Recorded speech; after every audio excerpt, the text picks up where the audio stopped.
को अपनी केमिस्ट्री की प्रिपरेशन अच्छी करनी है, वो कैटेगरी में बच्चे डिवाइड कर लेते हैं। जो बच्चे तुम मैक्सिमम मार्क्स कैसे ले आ सकते हो, अचीव कर सकते हो। सबसे पहले तो एमसीक्यू तुम्हारा 15 नंबर। हेलो, जय हिंद, नमस्कार, कैसे हो आप लोग। आई होप तुम लोग की प्रिपरेशन अच्छी चल रही होगी। ठीक है, तो यार जैसे हम लोगों ने वादा किया था कि डेली अपलोड्स लेके आ रहे हैं हम लोग। अब जब तक तुम लोग के एग्जाम है तब तक लगातार अपलोड्स आएंगे। ठीक है, तो बहुत बच्चे रिक्वेस्ट कर रहे थे कि भैया केमिस्ट्री भी नहीं समझ में आ रही है, तो हम लोगों ने यार एक नई वीडियो लेके आई है कि मिस्ट्री ऑफ केमिस्ट्री, किस तरह से आप लोगों को अपनी केमिस्ट्री की प्रिपरेशन अच्छी करनी है। अगर जो बच्चे जीरो पे हो कि उन लोग, और जो जिन बच्चों ने, देखो दो कैटेगरी में बच्चे डिवाइड कर लेते हैं। जो बच्चे थोड़ा सा स्टार्ट करके रखे 50% उनका कोर्स पूरा है, और जो बच्चे जीरो पे है, ठीक है, उन्होंने कुछ भी नहीं किया है। ठीक है, ये दो मैक्सिमम कैटेगरी होती है। बाकी जो टॉपर्स होते हैं वो तो ऑब्वियसली अपना पूरा कोर्स पढ़ के खत्म है, उनको सजेशन और ये स्ट्रैटेजीज देखने की जरूरत नहीं पड़ती है। सबसे पहले देखो यार, जो तुम लोग का पेपर आया है बेसिकली उसमें ये सेक्शन ए है 40 नंबर का, सेक्शन बी है 40 नंबर का, जिसमें तुम्हारे थ्योरी मिक्स जो आते हैं सेक्शन बी में।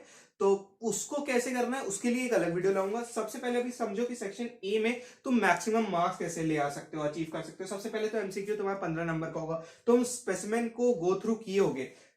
ये सेक्शन ए जो तुम्हारा है MCQ picture based match fill-ups और कंपाउंड आइडेंटिफाई और ऑर्गेनिक, इन दोनों को अगर हम लोग छोड़ दें, ठीक है, ऑर्गेनिक केमिस्ट्री और कंपाउंड जो आइडेंटिफाई करना है, तो बाकी की ये 30 नंबर लाना थोड़ा सा कंपैरेटिवली आसान है सेक्शन बी से।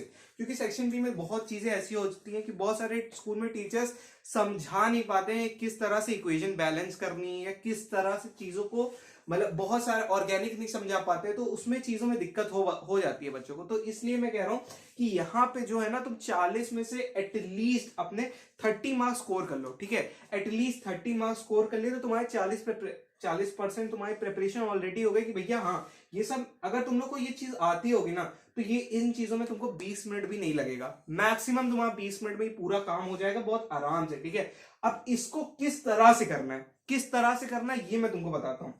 सबसे बड़ी बात है जो तुम्हारे ऑर्गेनिक केमिस्ट्री होती है। ऑर्गेनिक केमिस्ट्री अभी तुम लोग समझोगे नहीं, ऑर्गेनिक केमिस्ट्री वो होती है जिसमें थ्योरी ज्यादा होती है। ठीक है, तो थ्योरी बेस्ड चीजों को तुम एक बार, बस एक बार कहीं की भी वन शॉट उठा लो, एक बार तुम समझ जाओ। ठीक है, कि किस तरह से तुमको क्या पढ़ना है, क्या स्ट्रक्चर है, क्या ऑर्डर है। ठीक है, एक बार तुमने पढ़ लिया, एक बार बस बुक उठा लो। ठीक है, बुक उठा लिया, तुमको एक ओवरव्यू मिल गया कि हाँ भैया ये होता है, इन्होंने ये ऐसे बनाया था और ये ऐसे बताया था, इन दोनों को मैच किया तुमने, एक ओवरव्यू तुम्हारा तैयार हो गया। ठीक है, अब सिर्फ ऑर्गेनिक एक केमिस्ट्री ऐसी है जिसमें तुमको काफी ज्यादा प्रैक्टिस की जरूरत पड़ेगी, तो मैं उन चीजों को भी आगे डील करने वाला हूं कि किस तरह से तुमको आगे चीजों को डील करनी है। ठीक है, तो तुमने सबसे पहले एक बार कहीं से वन शॉट उठाया और उसके बाद उसको ओवरव्यू ले लिया कि हाँ भाई ये ऐसा होता है। पीरियोडिक केमिस्ट्री, मतलब पीरियोडिक टेबल उठाया मान लो, तो भाई देखो पीरियोडिक टेबल बहुत ही आसान है, बहुत ही ज्यादा आसान है, उसको करना one of the easiest chapter है। वैसे सारे ही इजीएस्ट है एक बार, लेकिन अगर पढ़े रहो तो सब आसान लगता है।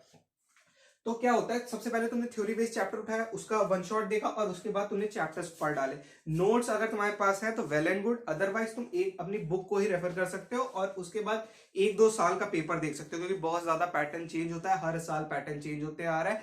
तो तुम एक, मतलब इस साल का स्पेसिमेन लगा सकते हो और पिछले साल के यानी कि 2024 का तुम वो पेपर उठा के देख सकते हो। ठीक है, 23-24 का। उसके बाद भाई जो तुम्हारी जो केमिस्ट्री बुक के लास्ट में पेजेस रहते हैं, ठीक है, जिसमें इक्वेशन रहती हैं, इक्वेशन बैलेंस करना सिखाते हैं, जनरल फॉर्मूले लिखे रहते हैं, मतलब मैक्सिमम चीजें जो दी रहती है, बहुत बच्चे उसको एनालिटिकल केमिस्ट्री को इग्नोर कर देते हैं। उन चीजों को इग्नोर नहीं करनी। एक एनालिटिकल केमिस्ट्री करके पूरा चैप्टर होगा तुम्हारा, तो इक्वेशन मैक्सिमम बैलेंस करनी। ठीक है, वहीं से आते हैं, वहीं से सेम इक्वेशन उठा के तुम्हारे क्वेश्चन पेपर में पूछ लिया जाता है, तो उसको प्रैक्टिस करना। नहीं प्रैक्टिस हो पा रही है, उसको नहीं समझ पा रहे, उठा के पूरा रट डालो। ठीक है, अभी जो तुम्हारा मेन फोकस है अभी वो है मार्क्स लाना। जो चीजें समझ में आ रही हैं वेल एंड गुड है, नहीं समझ में आ रही उठा के पूरा रट डालो। कोई जरूरत नहीं है समझने की, कोई जरूरत, अरे एक बार करोगे तो नहीं आएगा, 2 बार में नहीं आएगा, तीसरी बार में घुस जाएगा ना। अगर तीसरी चौथी बार में नहीं घुस रहा है तो तुम समझ लो कि भैया मेरे को पढ़ना ही नहीं है फिर। ठीक है, अगर नहीं आ रहा है तो फिर छोड़ ही दो भाई। ठीक है, क्योंकि वो तुम्हारे लिए फिर बना ही नहीं, तुमको नहीं पढ़ना है वो। उसके बाद जो मैं अगली चीज सोच रहा हूं कि मैं सोच रहा हूँ 20-30 मिनट का मैक्सिमम तुम लोग। अब यार देखो, एक 1.5 2 घंटे भी एक चैप्टर पढ़ाया जा सकता है, 20-30 मिनट में भी एक ओवरव्यू तैयार किया जा सकता है कि हाँ ये पूरा है। ऐसा नहीं होता उसमें कुछ स्किप कर रहे हैं, पर मोस्ट इंपॉर्टेंट चैप्टर्स, मतलब मोस्ट इंपॉर्टेंट चीजों को पहले से बता दिया जाता है एक स्ट्रक्चर्ड वे में। ठीक है। तो मैं सोच रहा हूँ एक सुपर शॉर्ट तुम लोग के लिए लेके आ जाऊं। अगर तुम लोग को चाहिए तो प्लीज कमेंट डाउन कर देना कि भैया हम लोग को सुपर शॉर्ट्स चाहिए, ठीक है। तो मैं सुपर शॉर्ट ले आऊंगा उसमें कि किस तरह से तुमको पढ़ना है। एक्चुअली वो वन शॉट वीडियो ही होगा, बट वो होगा बहुत एक मिनिमम क्रिस्प जो होता है ना, क्रक्स ऑफ द चैप्टर्स, वो चीजें मैं उठा के लेके आ जाऊंगा तुमको, वो बता दूंगा। उससे तुम्हारा मैक्सिमम काम हो जाएगा, ठीक है। जिन चैप्टर में 1 घंटा लगना है वो 1 घंटा 40 मिनट लगेगा। जैसे ऑर्गेनिक केमिस्ट्री में एटलीस्ट 1 घंटा 40 मिनट लगेगा, ठीक है। तो मेरे ख्याल से देखो तुम्हारी जो समरी है तो यही है कि बेटा पढ़ना तो पड़ेगा, ठीक है। अभी तक तुमने कुछ भी नहीं पढ़ा। जो बच्चे 0 पे उन्होंने भी कुछ नहीं पढ़ा। जो बच्चे 50% कोर्स रखे हैं उन्होंने भी अब स्टार्ट किया, तो कोई बात नहीं है, ठीक है। बहुत टाइम है, चिल होके पढ़ो। लेकिन यार देखो कोई और ऑप्शन नहीं है कि भाई छाप लेंगे, ये कर लेंगे, वो कर लेंगे। देखो एग्जामिनर्स 2 तरह के होते हैं, या तो बहुत दुष्ट आएंगे या तो बहुत चिल आएंगे। तो मान लो इंग्लिश के पेपर में तुम्हारे बहुत ही ज्यादा चिल आ गए, ठीक है। तो उसका लेके क्या करोगे भाई? इंग्लिश का पेपर तो सबको मैक्सिमम लोग को आता है। ये मेन दिक्कत साइंस के पेपर में पड़ेगी ना। और साइंस का तुम्हारा जो होता है वो बायो, ठीक है, बायो, फिजिक्स और केमिस्ट्री मिला के बनेगा। तो अगर तुमको 90 मार्क्स लाना है इन तीनों को मिला के, ठीक है, तुमको 90 लाना है। सबसे आसान जो पेपर होगा ना वो तुम्हारा बायो का आएगा। ये मैं अभी लिख के तुमको बता दे रहा हूँ, सबसे इजीएस्ट आएगा। क्यों आता है? क्योंकि यार देखो उसमें उन लोगों को ज्यादा कुछ समझ नहीं आता, क्योंकि जितना उसमें तुम्हारी बायो बुक में टफ दिया है ना, पेपर उतना ही आसान आएगा। फिजिक्स पक्का, फिजिक्स और केमिस्ट्री में से एक पेपर तो पक्का टफ आएगा, ये अभी लिख के ले लो, ठीक है। कोई एक पेपर टफ देते हैं। हमेशा से ये पैटर्न चल के आ रहा है कि बायो जो होती है ना हमेशा इजी होती है। फिजिक्स और केमिस्ट्री में एक पेपर पक्का तुम लोग का लेंदी भी आएगा और टफ भी आएगा। तो ये चीजें अगर तुमने अच्छे से समझ ली ना तो तुमको बाद में बहुत, देखो एंड प्रोडक्ट क्या है। अगर तुमने इसमें 95 लिया, 95 लाना 50% है, उसको भी बोलना 95 लाना आसान है, ठीक है। सिर्फ बायो की बात कर रहा हूँ, जो जिसने 50% प्रिपरेशन कर रखी है अपने बायो की, और जिसने कुछ भी नहीं किया उसको 80% लाना भी, मतलब 80 मार्क्स लाना बहुत मुश्किल नहीं है बायो में, ठीक है। वो मैं बताऊंगा किस तरह से लाना है। अब यहाँ पे अगर तुम्हारे 95 आ गए, ठीक है, तो इतने समझदार तुम लोग हो कि इसको 90 बनाने के लिए किस तरह से तुमको प्रिपरेशन करनी है, ठीक है।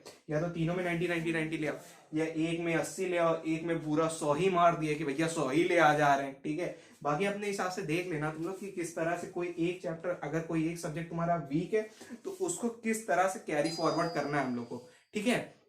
तो मेरे ख्याल से मैंने तुमको इतना बता दिया है चीजें, और इसी के साथ हम लोग वीडियो एंड करते हैं। अगर कोई और चीजों में दिक्कत होगी तो प्लीज कमेंट डाउन करना।